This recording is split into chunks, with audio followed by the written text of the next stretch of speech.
Welcome back to BCN news. కూటమి ప్రభుత్వం YCP కార్యకర్తలపై అక్రమ కేసులు పెట్టి వేధింపులకు గురి చేస్తుందని మాజీ మంత్రి రజనీ ఆగ్రహం వ్యక్తం చేశారు. ఇలాంటి పరిస్థితుల్లో పార్టీ కార్యకర్తలకు అన్ని విధాలుగా అండగా ఉంటుందని ఆమె భరోసా ఇచ్చారు. చంద్రబాబు నాయుడు గారు కల్తీ అని అవాస్తవాలు ప్రజల్లోకి తీసుకువెళ్లేటువంటి ప్రయత్నం చేశారు. మరి నిన్న చూసాము సిబిఐ తమ రిపోర్ట్లో ఛార్జ్షీట్ రిపోర్ట్లో స్పష్టంగా దీంట్లో యానిమల్ ఫ్యాట్ లేదని వెల్లడించింది. అలాగే ఎన్డీడీబీ కూడా యానిమల్ ఫ్యాట్ కలవలేదు అని చెప్పి వారి యొక్క రిపోర్ట్లో స్పష్టం చేసింది.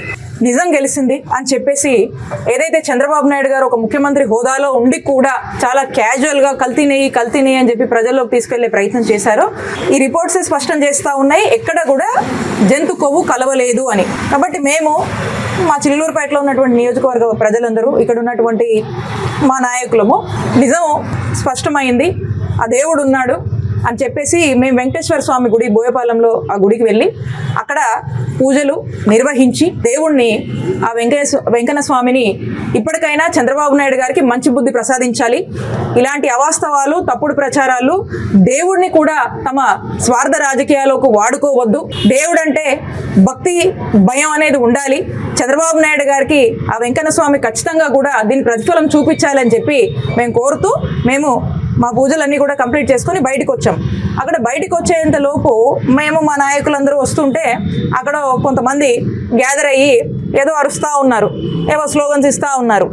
ఎందుకు వచ్చారు ఏంటి అని చెప్పి మా నాయకులు కూడా కనుక్కుంటా ఉన్నారు, ఎందుకు వచ్చారు ఏంటి అని చెప్పి. మేము వచ్చి మా కారు ఎక్కుతూ ఉంటే అక్కడ గోల చేస్తూ ఉన్నారు. ఈ టీడీపీ గూండాలంతా కూడా నిజం రాష్ట్ర ప్రజలందరూ కూడా స్పష్టమైంది. చంద్రబాబు నాయుడు గారు మరొకసారి దేవుణ్ణి కూడా రాజకీయాల్లోకి రాగి తమ స్వార్థం కోసం ఎలా వాడుకుంటున్నారు అనేటువంటి విషయాన్ని ప్రజల్లోకి తెలియజేస్తున్నాము. అలాగే ఈ రిపోర్ట్స్ కూడా స్పష్టం చేసినాయి అని చెప్పి మేము వస్తే ఇప్పటికేనంట వీళ్ళకి ఆల్రెడీ ఆదేశాలు ఉన్నాయంట. ఏమని? ఎమ్మెల్యే ఆఫీస్ నుంచి ఏమైనా ఆదేశాలు ఉన్నాయంటే ఇప్పటికే ఈ కల్తీ నెయ్యి విషయంలో ఈ కూటమి ప్రభుత్వం డిఫెన్స్లో పడింది, ఎక్కడా కూడా దీన్ని ఎంకరేజ్ చేయొద్దు, ఎక్కడికక్కడ వైసీపీ వాళ్ళు గుళ్ళకి వెళ్ళినా ఇంకో అభిషేకాలు చేసినా కట్టడి చేయండి అని చెప్పేసి వాళ్ళకంటే ఆదేశాలు ఉన్నాయంట. మరి దాంట్లో భాగంగా వాళ్ళు అక్కడికి వచ్చి గోల చేసి ఏదో ఒక రాక్షసానందం కోసము ఎమ్మెల్యే గారిని సాటిస్ఫై చేయడానికి ఈ పత్తిపాటి పుల్లారావు, ఈ అవినీతి పుల్లారావుని సాటిస్ఫై చేయడానికి చేస్తున్నటువంటి ప్రయత్నం మొదటి నుంచి చూస్తూ ఉన్నాము.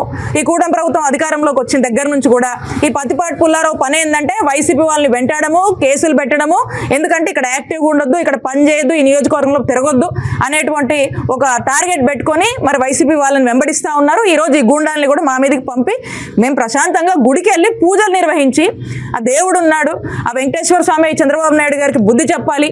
దేవుడి విషయంలో కూడా రాజకీయం చేయడం అంటే దేశంలో ఎక్కడ చూడలేదు, దేశ చరిత్రలో కూడా ఎవరు ఉండరు, చంద్రబాబు నాయుడు గారే ఉంటారు. దేవుణ్ణి కూడా తమ ప్రయోజనాల కోసం రాజకీయాల్లోకి లాగినటువంటి వ్యక్తిగా. పశ్చిమ గోదావరి జిల్లా తాడేపల్లిగూడెం వైసీపీ కార్యాలయంలో నియోజకవర్గ సమన్వయకర్త వడ్డీ రఘురాం నాయుడు మీడియా సమావేశం నిర్వహించారు. బ్రహ్మానందరెడ్డి మార్కెట్ అమ్మకం అంటూ వస్తున్న వాదనపై ఆయన మండిపడ్డారు. అటువంటి దుశ్చర్యలకు పాల్పడితే ఊరుకునేది లేదని హెచ్చరించారు. తాడేపల్లిగూడెం అభివృద్ధికి తాము ఎల్లప్పుడూ సహకరిస్తామని అన్నారు. కొట్టు సత్యనారాయణ తనకు మధ్య ఎటువంటి విభేదాలు లేవని అన్నారు. జగన్మోహన్ రెడ్డి ఆదేశాలు తూచా తప్పకుండా పాటించడమే తమ పని అని అన్నారు. ప్రభుత్వం మంచి పనులు చేస్తే అభినందిస్తామని, ప్రజలు మోసం చేస్తే ఖచ్చితంగా ప్రతిఘటిస్తామని అన్నారు. వైఎస్ జగన్మోహన్ రెడ్డి గారి ఆదేశాల మేరకు నన్ను నిర్ణయించడం జరిగింది. ఇవాళ నేను చాలా మందికి ఇవాళ గత 25 సంవత్సరాల నుంచి నేను తాడేపల్లిగూడెంలో ఉన్నాను. ఒక సామాన్య మధ్యతరగతి కుటుంబంలో పుట్టినటువంటి వ్యక్తిని.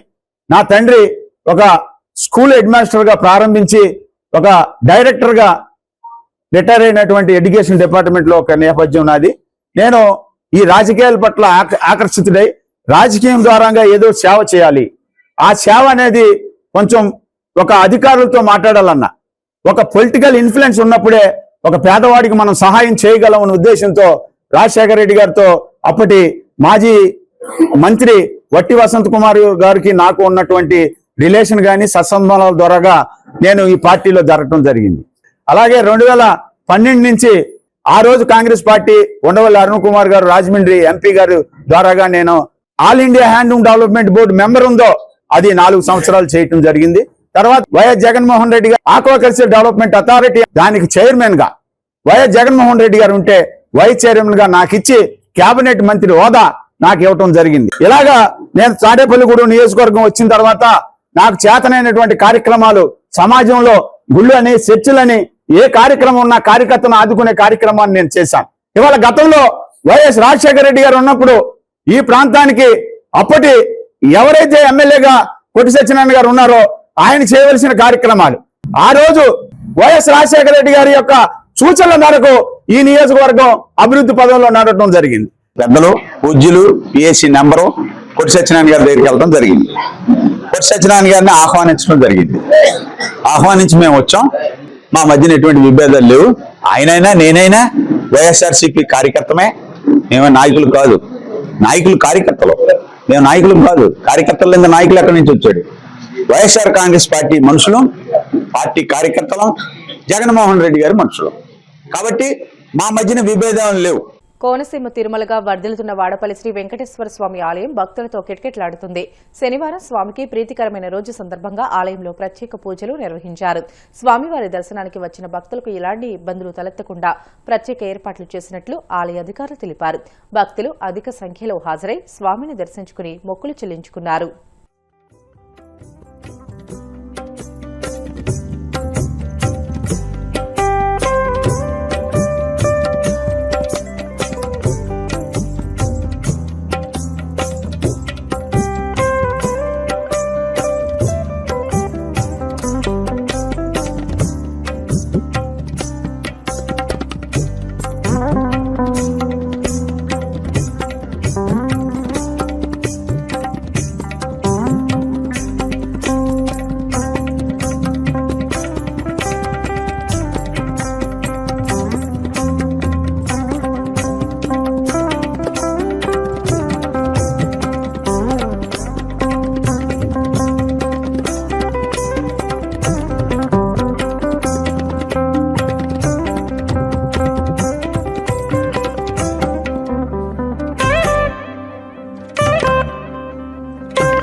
लक्ष्मी राष्ट्र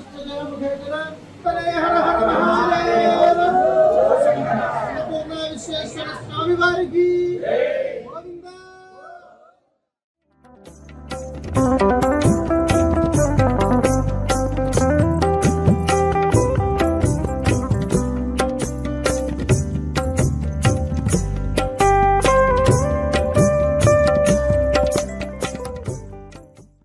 వార్తలు ముగించే ముందు ముఖ్యాంశాలు మరొకసారి.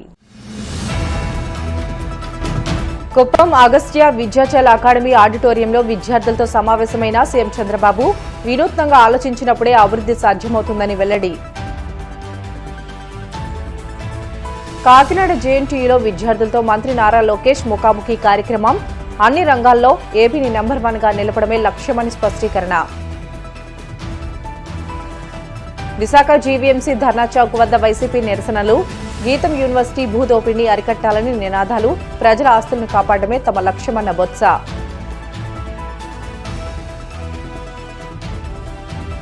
గోవింద నామస్మరణతో మార్మోగిన కోనసీమ తిరుమల. వాడపల్లి వెంకన్న దర్శనానికి పోటెత్తిన భక్తజనం. ఇవి ఇప్పటివరకున్న బులెటిన్లోని అప్డేట్స్. మరిన్ని వార్తల కోసం BCN digital YouTube channel, Facebook పేజీని ఫాలో అవ్వండి. అప్డేట్ వార్తల కోసం ప్లీజ్ డూ సబ్స్క్రైబ్.